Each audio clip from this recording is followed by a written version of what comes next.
A lot of people solve this question like this. They say 8 minus 8 equals 0. Then they look at the expression again and see another 8 minus 8. So they also make that 0. Now they have 0 times 0 equals 0. So they conclude that the answer is 0. But this answer is not correct. The reason is that they ignore one of the most important rules in mathematics called the order of operations, also known as PEMDAS. P stands for parentheses. E stands for exponents. M and D stand for multiplication and division. A and S stand for addition and subtraction.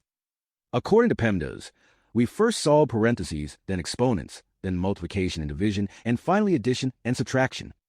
Remember, multiplication and division have the same priority, so we solve them from left to right. The same rule applies to addition and subtraction. They also have equal priority, so we solve them from left to right. Now let's go back to our expression. 8 minus 8 times 8 minus 8. There are 2 subtraction signs and 1 multiplication sign. According to PEMDAS, multiplication has a higher priority than subtraction, so we must do the multiplication first. If you perform either subtraction before the multiplication, your answer will be incorrect. So first calculate.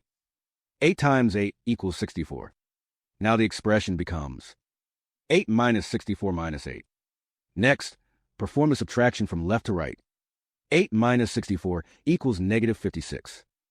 Now we have negative 56 minus 8. Finally, negative 56 minus 8 equals negative 64. Therefore, the correct answer is negative 64. Now, let's see if we can solve this one.